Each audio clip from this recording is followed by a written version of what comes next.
I write as much as I possibly can every day. There's a lot of things I don't get to do that are fun because I'm focused on writing a book, and it's really all about the discipline and the self-control to choose what you want to do. And it's really about, getting the self-discipline to sacrifice what you want now, which in a lot of times is doing something fun or, sleeping, which is a good thing, or doing what you want most. And what I want most is to my mission, my why in life is advancing sales as a profession, and writing books is part of that mission, and building my company. I've got a lot of people that depend on me in my organization. There's 16 people that work here. So those are things that I want most. And there's no special formula.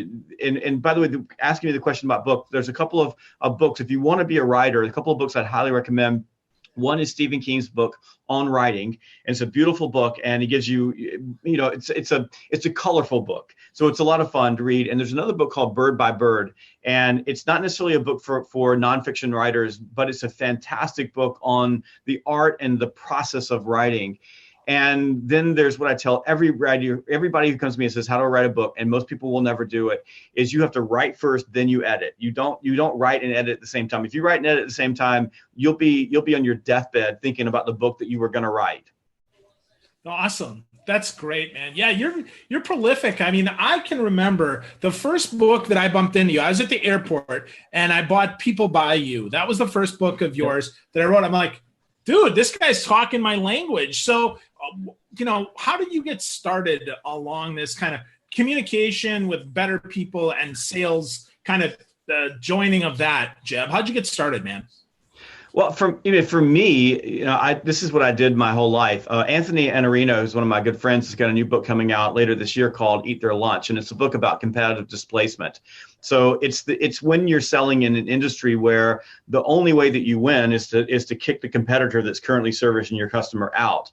And I grew up in that type of an industry. I had to go in and compete for the business with people that already had the business.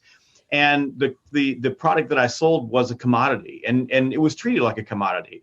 Now, when I say commodity, it wasn't like corn or pork bellies or something like that. It was a service that could be shaped so that it wasn't a commodity. But for most buyers, it was on the totem pole of things that were priorities. It was below toilet paper. And, when I was 26 years old, I was making almost $400,000 a year selling this product that was not something that buyers spent a lot of time thinking about until their contract was up or and there was a problem.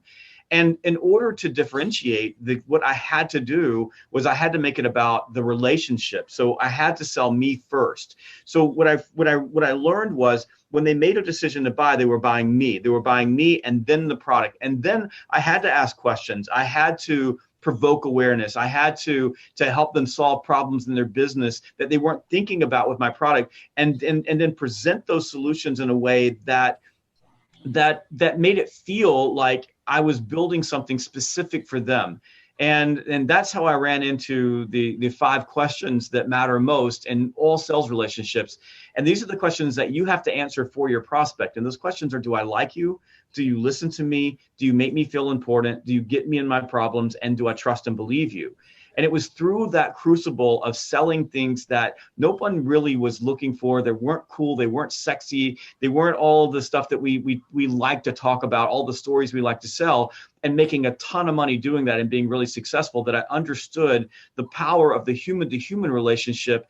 And it was at that point that, I began writing and formulating these ideas.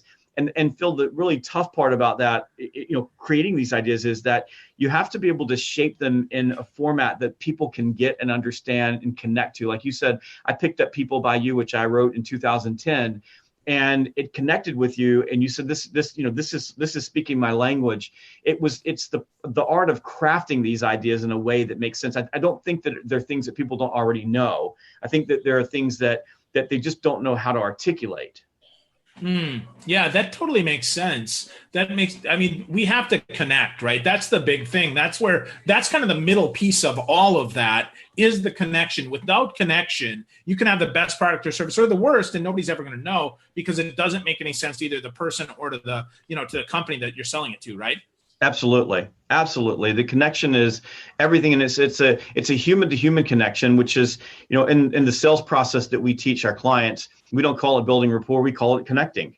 because building rapport is manipulative. It's, it's a process of like, talking about things that are on people's walls and that type of thing. And it's usually a box that most salespeople check off. Whereas connecting is really about building an emotional connection with another human being like you would in any other situation. And that's one of the problems that we see with salespeople in the sales world, is that in the rest of their life, they know exactly how to talk to people, exactly how to have conversations, exactly how to build, these connections, as you say. But when they get into the sales conversation, it's like they put a different hat on and they become this robotic, plastic human being that doesn't really realize how to do that. Now, and I do think that authenticity, I think that learning how to relax and be yourself. And that doesn't mean like being yourself that hangs out with your college buddies on the weekend at the beach. Like but being able to talk and be yourself. I think that's something that has to be taught. And I don't exactly know why it has to be taught, but it is a human condition, and that we have a tendency to change the way we deal with people based on the context. And when you learn how to build those connections, and you're so right about that, Phil, everything's about the connection. Then you can start connecting the dots between your product and how it solves a problem. You have to start with the heart first, and then you move to the head.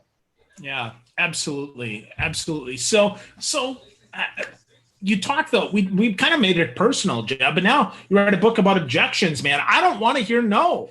So how the heck how do I learn to like no, Jeb? Okay, so let's start there. You're never going to learn how to like no. Oh, come on, man. I thought you were going to give me a secret.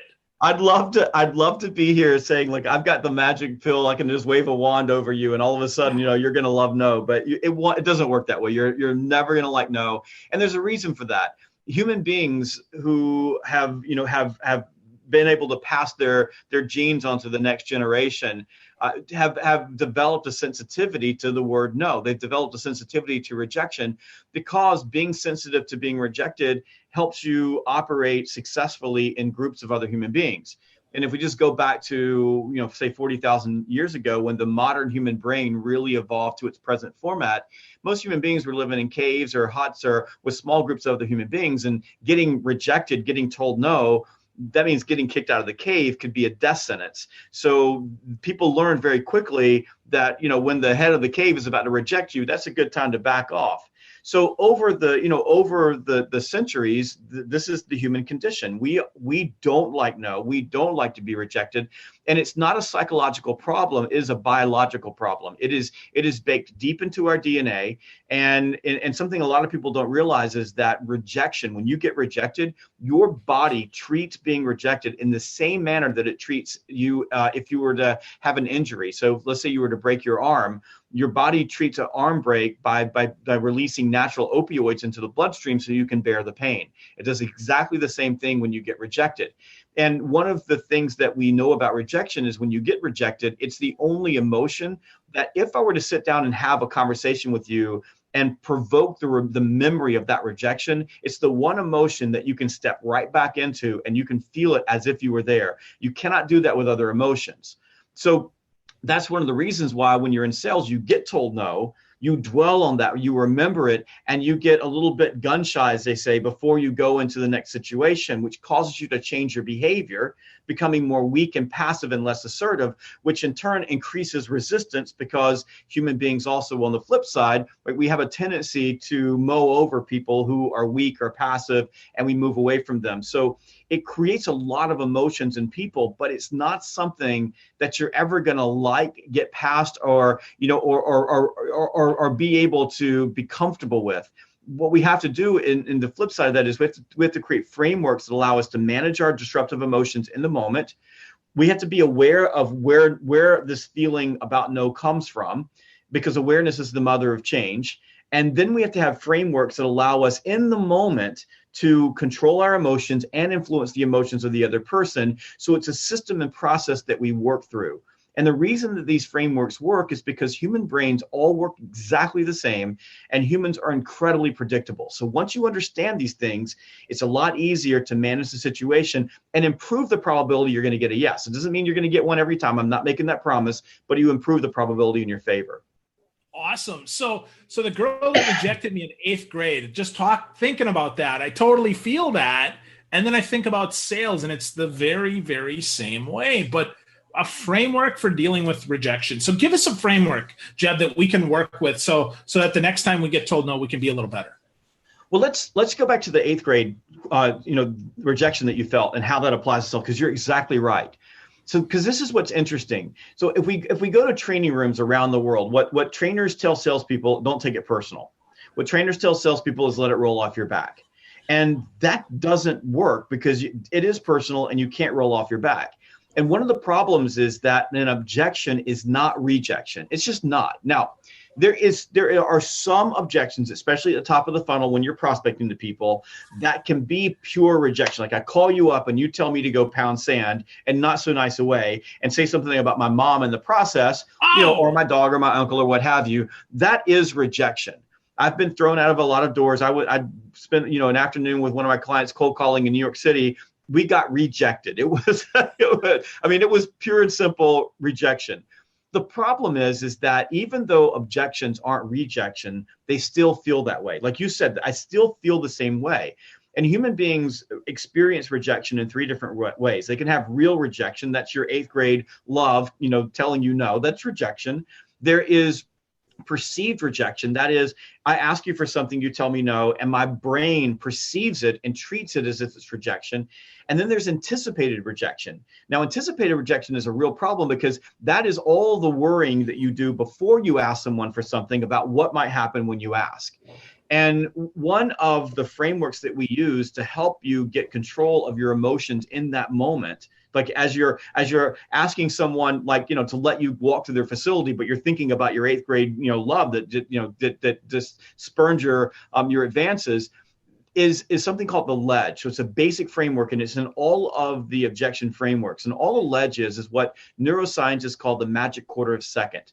So if you just think about your brain for a second, right on top of your brain, like a Russian nesting doll, is the gray matter. That's the neocortex. That's the rational part of your brain. That's the part of your brain that can sit here and have a conversation about perceived, anticipated, and real rejection and do it in a non-emotional way.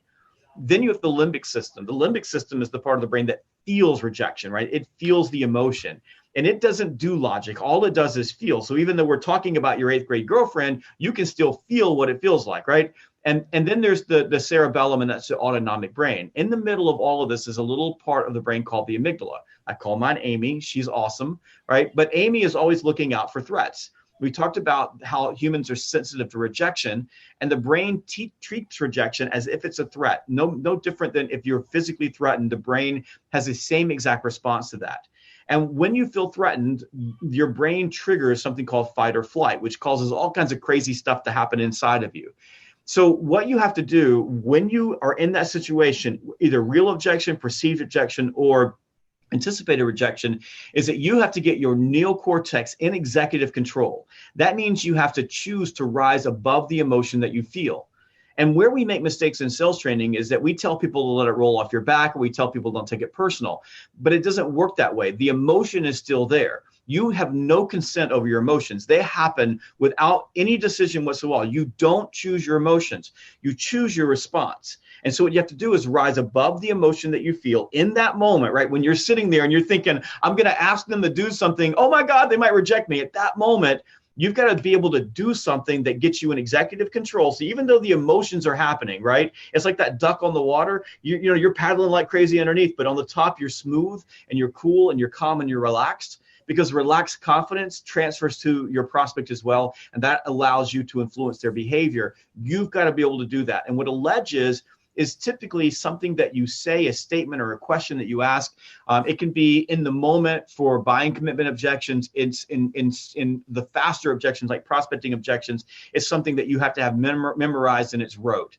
So, for example, if I'm calling someone on the phone asking for time, they tell me they're too busy. My ledge 100% of the time is that's exactly why I called. I say it every single time. I don't have to think about it. But as soon as I say that, it triggers me, my neocortex, to say, wait a minute, everybody, this is okay. It's a prospecting call, no bear, not getting kicked out of the cave, not my 8th grade girlfriend, everything's going to be okay. And then I can leverage the next step, which is disrupting my prospects, train of thought, their attention, their buyer script, so I can pull them towards me. So it all starts, all of our frameworks begin with a ledge.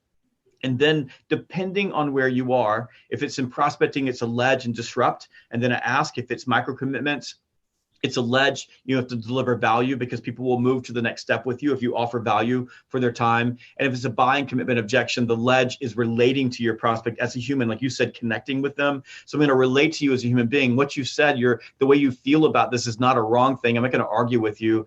And then that gives me the mental acuity and the emotional acuity to step back and isolate and clarify exactly what the issue is, so that then I can minimize your concerns. But without those parts, it becomes difficult because we either jump into solving the wrong problem, dealing with the wrong problem, trying to overcome or argue or what have you. And as soon as we do that, we trigger all the emotional responses in our prospect, which then causes our call to become a train wreck. Wow. So we can learn this in what, 10 minutes, Jeb? It wouldn't take us real long to do this, or how long does it really take? So we were with a team of salespeople 3 weeks ago, and this is an inside sales team and much more transactional. So they're just calling in, they're outbound calls, and they're calling up, and they're trying to close the business right there on the spot. They don't always do that, but they're trying to do that.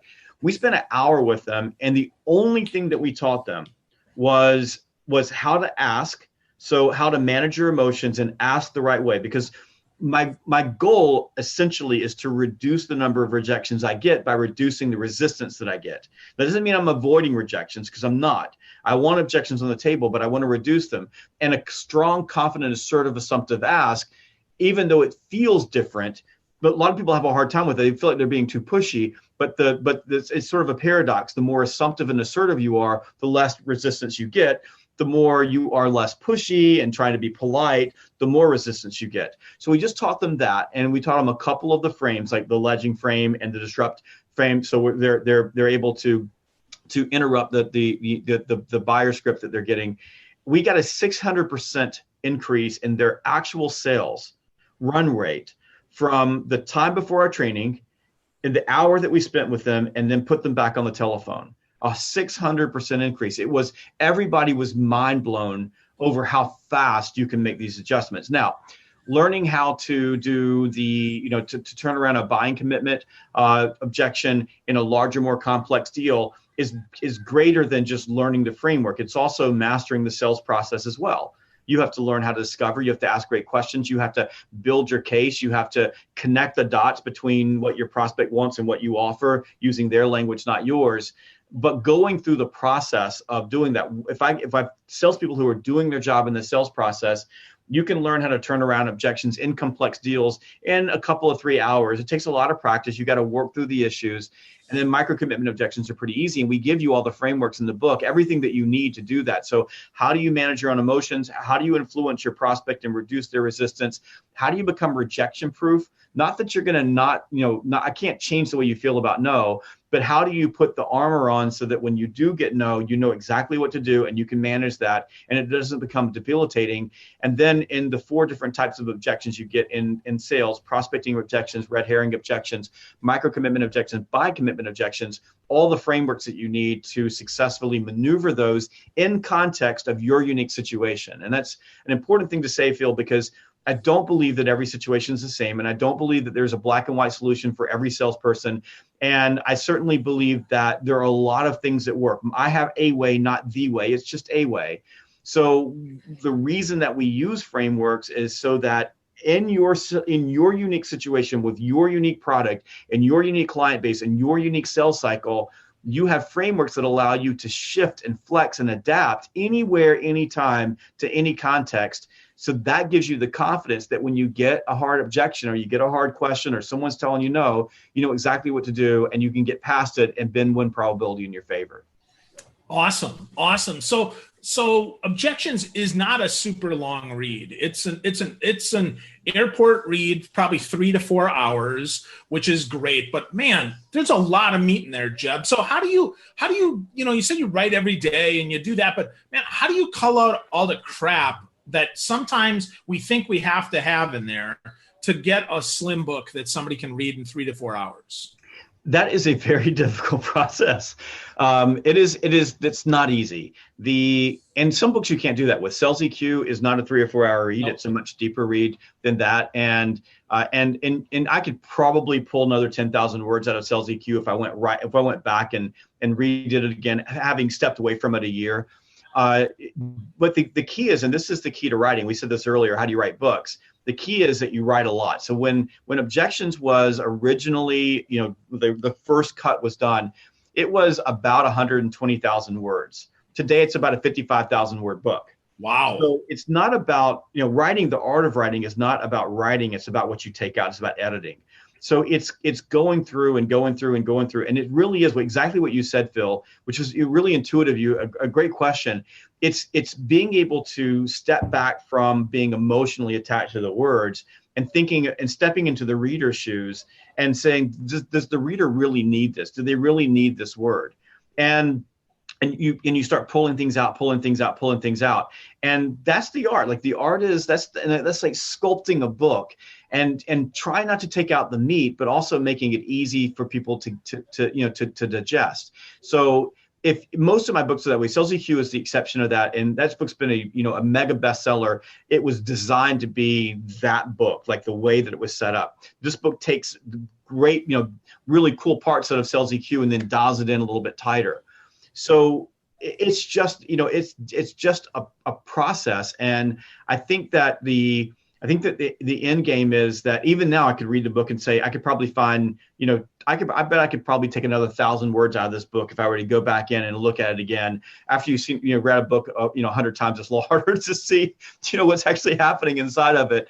But that's the art. And for people who are, watching or listening, who are thinking about writing a book, just, hear me when I say this. The reason that you're having a hard time getting started or writing is because you're editing while you write. You write without judgment. Just write. The first draft of anything, you're going to look and sound like a moron. If you saw the stuff that I wrote when it first came out, you would go, how is it possible that, you're a best-selling author of 9 books? They should, they really just need to take you back to school. Or what college did you actually go to? Because they certainly didn't teach you how to write stuff. But you can't judge it. You have to write, and then you start taking things out. And my goal in this book was to be around 60,000 words. I think we're right at about 55,000 words. And like I said, we could probably get it a little bit lower than that by looking at things. But I want you to think about this, because it's a great question. Think about the stuff that you write for your clients. Think about the proposals that you do, the presentations you do. Think about every written thing. Just think about LinkedIn stuff. Like you send someone a LinkedIn note, but I got one the other day, it had 6 paragraphs in it. My brain was fried after the first paragraph. So think about the emails you sent. It's the same thing. The art is how do you dial things into a message that connects with people quickly, provokes their emotion, and gets them to respond to you. And across the board, and I'm just going to say this and y'all aren't going to like me very much for it, but we got a problem with writing in our country because a lot of people don't do it very well. And it's mostly because people don't take the time to sit back and edit what they write and step into the shoes. You said this earlier, Phil, connecting with people, right? Step in the shoes with empathy and look at things from the other person's perspective and write for them, not for you. Yeah, absolutely. So whether you're writing to write, or you're writing to sell, or you're writing to instruct, whatever it is, take the time to edit your work, just let it breathe, write it. To your point, Julia Cameron talks about morning pages. Just get it out of your head on paper, in your computer, and then edit later, because once it's out, you can see a lot more. But when it's inside, it's hard to see it because it's not clear. I'm glad you mentioned Julia Cameron. That was one of the very first books I read on writing, and I forgot all about that book. I can't remember the name of it off the top of my head, but she is somebody also that I think she's on writing. Is it on writing? I thought that was. Is it on writing? Well, Stephen King's got another one. One of them. No, you're right. No, you're right. I'll find out Julia Cameron's book. It's a great book. It's when I first wrote my first book, I read a little bit of Julia Cameron every single day, and that was the motivation that I used to keep going. It was so inspirational, just her words. The Artist Way, that's what it is. The Artist Way, okay. Yep, That's what it is. So yeah, and it's funny. I've actually got right here, Jeb. I've got Bird by Bird right here. Oh, do you really? Yeah, which is really funny. I love Bird by Bird. That's a book that I read sometimes just to remind me of why I'm a writer, like why I do this. And it's such a comfort book. I mean, I know this is really weird because it sounds I don't know, so kumbaya-ish, but I like to, like, if it's a cold day and it's raining outside, I like to get a cup of coffee and just read. And sometimes I'll just get right in the middle of the book and just pick a place and just start reading. Awesome. That's great. Well, Jeb, if you were to get people started on Objections, right? The Objections is the book. Folks, if you haven't gotten it, it came out this week. It is awesome. I've got the Kindle book. Like I said, about 4 hours to read the book. Jeb mentioned 55,000 words. But Jeb, how would one get started right before they buy the book with Objections and handling them more effectively? What I would think about is I would go through the process that you sell in right now. So whatever your sales process in your organization. And what I would think about are, where are the places in your sales process that you are getting shut down with objections, or you're getting really uncomfortable, or you're having a hard time finding what the words are, and just sketch those out. The other thing that I would have you take a look at is, when do you get those objections? Are you getting them when you're being transactional, so you're not making the connection and you're walking through? Are you getting them because you know that you have to do something? For example, I know I need to move to this next step, but I'm having a hard time articulating to the prospect why they should move to the next step. And we provide worksheets in the book for going through that process of building out those value statements. Why should someone do this? So I would look at all those things and become, just think about it. Where are they? What's holding you back? Because as you begin the book, it's gonna, and I don't know if you experienced this, but as I was writing the book, it happened to me. You're gonna re-experience those objections. Oh, yeah. Because of the way our brain treats objections, they're gonna come back to you. So prepare yourself by going through and thinking about where you're getting shut down. The book will have so much more meaning for you after you do that. It's also a book, by the way, that I think you can pick up. Basically, all the chapters work together, but any chapter can work independently. So there are places in there where you may have to go back through and read it again and again and again in order to really nail down those frameworks and how you and your unique situation are going to use them to move past no. Yeah. Absolutely, Jeb. That's great advice. You can make it personal. This can be a workbook for you, folks. If you're listening in here, Objections can be your workbook. So pick up a copy. It's on Amazon. You can find Jeb at salesgravy.com. He's always there. He's on Twitter, on LinkedIn. He produced a crap ton of content. So if you're looking to sell more effectively, get to know Jeb Blount. Jeb, thank you for spending some time with us today, man. This was really, really helpful stuff. I appreciate it. And I love that. A crap ton of content. That's a metric crap ton, even more. I'm going to make that, that's going to be my new tagline. Like, I'm going to put on my t-shirts, Jeb Blount. He produces a crap ton of content. I love it. Isn't that what Sales Gravy is? Sales Gravy is a crap ton, right? No? Right. Thanks for having me on, Phil. You're awesome, man. I appreciate it. And thank you for advocating for my new book. It's my pleasure. Thanks so much, Jeb. This was good, man. So cool. All right. So let's see. It looks like we might still be live. Let me see. Stop.